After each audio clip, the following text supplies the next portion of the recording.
Court కచేరీ series అయితే Sony లీవ్లో స్ట్రీమింగ్కి వచ్చింది. తెలుగు ఆడియో ఉంది, తెలుగు డబ్బింగ్ పర్ఫెక్ట్ ఉంది. కోర్టు కచేరీ చూద్దామని ఇంట్రెస్ట్, టైటిల్ చూడగానే పోయింది. ఏదో కోర్టు కచేరీ అన్నారు, ట్రై చేద్దామా వద్దా, లేదా మనల్ని కిచడి చేసి అమ్మేస్తారా ఏంటి అనుకొని ఇక అలా అనుకొని స్టార్ట్ చేశా. ఇక అలా ఫస్ట్ ఎపిసోడ్ స్టార్ట్ చేశా, చూసా, అయిపోయింది. సెకండ్ ఎపిసోడ్ స్టార్ట్ చేశా, అయిపోయింది. థర్డ్ అయిపోయింది, ఫోర్త్, ఫిఫ్త్ కూడా అయిపోయింది. ఆల్ ఎపిసోడ్స్ కంప్లీట్ చేసి బింజ్ వాచ్ చేసేలా చేసింది. బాగుంది నాకైతే సిరీస్. మెయిన్గా ఏంటంటే పరం మాధురి యొక్క క్యారెక్టర్ వల్ల సిరీస్ ఎండ్ వరకు క్యారీ అయ్యి బింజ్ వాచ్ చేశా. ఫాదర్ అండ్ సన్ మధ్యలో రిలేషన్షిప్ కానీ, లాయర్ యొక్క ఇబ్బందులు కానీ, లాయర్ కొడుకు లాయర్ అవ్వాలని ఏం రూల్ లేదు. అందరికీ ఫాదర్ చేసే జాబే వారసత్వంగా చేయాలి అని రూల్ ఏం లేదు. ఇష్టమైతేనే చేయాలి లేదా వదిలేయాలి. ఇలాంటి పాయింట్ పట్టుకొని పరం మాధుర్ సైడ్ నుంచి చాలా రియలిస్టిక్ గా చూపించారు. అంటే కనెక్ట్ అయ్యేలో తీసారన్నమాట. ప్లాట్ లైన్ ఏంటంటే హరీష్ మాథుర్ ఒక మంచి పేరు మోసిన లాయర్ అన్నమాట, సీనియర్ లాయర్. అతని కొడుకైన పరం మాథుర్ అతన్ని కూడా అతనిలాగే పెద్ద లాయర్ ని చేయాలని తన ఫాదర్ కోరిక. కానీ అతని సన్కి అయితే మాత్రం ఆ లాయర్ జాబ్ ఇష్టం ఉండదు, కెనడా వెళ్ళాలని కోరికుంటది.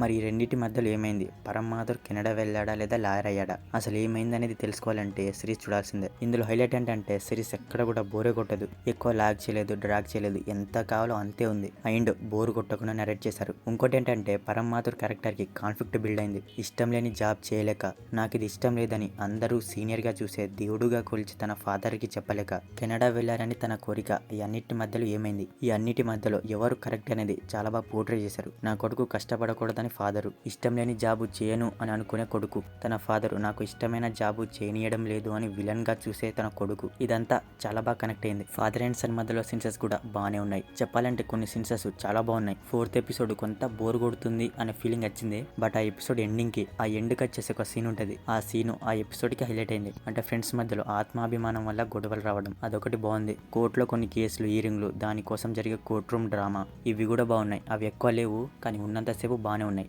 అంటే చాలా రిలేటబుల్ గా తీశారు సిరీస్ ని. క్యారెక్టర్స్ కూడా అలాగే ఉంటాయి. ఇక వీటి వల్ల బింజ్ వాచ్ చేసేలా ఉంటది. దానికి తోడు ఒక పాయింట్ హ్యాండిల్ చేశారు ఇందులో, అది బాగా కనెక్ట్ అయింది. ఒక పేరు మోసిన ఫాదర్ ఉంటే, పలుకుబడున్న ఫాదర్ ఉంటే, అరే నువ్వు అతని కొడుకువా అని అంటారు. నీకంటూ ఒక పేరు ఉండదు, ఉన్నా కూడా గుర్తింపు ఉండదు. అంటే లైక్ బొమ్మరిలు మూవీలా అనుకోవచ్చు మీరు. అంటే నువ్వు పలానా అతని కొడుకు, ఇతని కొడుకు ఇలా అన్నమాట. నీ పేరు అవసరం లేదు, ఆయన కొడుకు అనే వాడతారు అందరూ. ఎగ్జాక్ట్లీ ఇందులో కూడా ఉంటది. హీరో పేరు పరం మాథుర్ అయితే అతని పక్క వాళ్ళు ఇతను ఎవరు అని ఇంట్రొడ్యూస్ చేస్తారంటే పరం మాథుర్ అని కాదు, హరీష్ మాథుర్ అని ఎలా అన్నమాట. అతని పేరు కూడా హరీష్ మాథుర్ అని. అంతగా పర్ఫార్మెన్స్ విషయానికి వస్తే ఆశీష్ వర్మ అంట ఫస్ట్ టైం చూసా, డీసెంట్ యాక్టింగ్ డెలివర్ చేశారు. పవన్ మల్హోత్రా అండ్ కాస్టింగ్ అందరూ వాళ్ళ రోల్స్ లో డీసెంట్ చేశారు. బీజం సాంగ్స్ అయితే పెద్దగా లేదు, ఏదో ఫ్లోలో ఓకే అనిపించింది. మొత్తానికి కోర్టు కచేరీ నాకైతే బాగుంది సిరీస్. మీకు కూడా నచ్చచ్చు, ట్రై చేయండి ఒకసారి. సిరీస్ అయితే సోనీ లీవ్ లో తెలుగులో స్ట్రీమింగ్ అవుతుంది. బ్యాడ్ లాంగ్వేజ్, అడల్ట్ సీన్స్ లాంటి ఏం లేవు. సో మరిది కోర్టు కచేరీ సిరీస్ రివ్యూ గురించి. మరి సిరీస్ చూసాక మీకు అనిపించింది అనేది మా కామెంట్ సెక్షన్ లో షేర్ చేసుకోవడం మాత్రం మర్చిపోకండి. మీకు కనుక మా రివ్యూ నచ్చితే దయచేసి మన ఛానల్ ని సబ్స్క్రైబ్ చేసుకోండి. Okay, next video. Thank you.